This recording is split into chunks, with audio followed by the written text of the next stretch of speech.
Hello all, and welcome to the Terminus Directive. With Star Wars Squadrons coming out in a little more than a week, I thought I'd discuss the classes of fighters coming and what we might expect to see from them.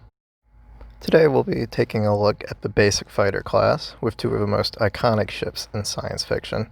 For the New Republic, there's the X-Wing, while for the Empire, there's the TIE Fighter. Before we begin, we should note that Squadrons will feature asymmetrical gameplay.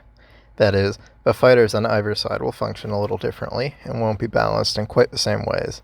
So, the TIE Fighter will have different systems and advantages compared to the X-Wing. With that out of the way, let's look at the fighter class as a whole. Fighters are well-rounded and are really the most versatile ship class in the Squadron's roster. A fighter is maneuverable enough to engage enemy craft, well-armed enough to engage capital ships, and sturdy enough to survive incoming fire. However, this versatility is a double-edged sword. While fighters are adequate at filling multiple roles, they don't really excel at any of them. Interceptor players will be better suited to engaging enemy starfighters of all classes, bombers will be better at attacking capital ships, and support gunships are going to survive more punishment. Fighters are really the jack of all trades, but master of none starfighter class.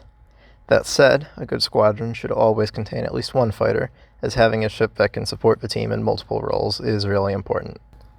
The X-Wing and the TIE Fighter are the workhorses of their respective factions, so let's take a deeper look at each of them, starting with the X-Wing. The T-65B X-Wing was developed by the Incom Corporation around the end of the Clone Wars. As the Republic became the Empire, and its fleet doctrine changed to incorporate the new TIE models, Incom began selling X-Wings to the Rebel Alliance instead. The T-65B is well suited to Rebel hit-and-fade tactics due to its hyperdrive and powerful sensor systems. The X-Wing also has a maximum speed of 1,050 kilometers, or 650 miles per hour, making it fast enough to carry out these attacks before the Empire can respond. The ship can also carry an astromech droid, which can aid in making limited repairs, adjusting power distribution, and plotting hyperspace jumps. The X-Wing's namesake, the iconic S-foil wings, remain closed to provide additional speed, and can be opened to provide a superior firing arc for the wingtip lasers. The ship carries 4 laser cannons, as well as 2 proton torpedo launchers. The X-Wing also has modest shielding, allowing it to survive hits from enemy fighters and glancing blows from capital ships, as well as impacts from small projectiles. In contrast, the TIE LN was produced by Scianar Fleet Systems as the mainline fighter for the Galactic Empire. The ship was built to be fielded with swarm tactics, overwhelming enemy craft with sheer numbers. The stock TIE Fighter had no hyperdrive of its own, instead relying on carrier ships to enter combat. The TIE also had very limited internal life support systems, forcing pilots to wear portable oxygen recyclers. Additionally, the TIE lacked any shields, making it a vulnerable fighter that could be easily destroyed.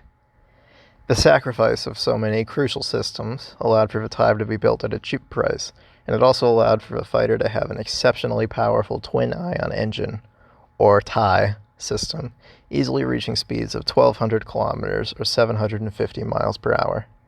Extreme maneuverability is the pilot's best and only defense against enemy attackers.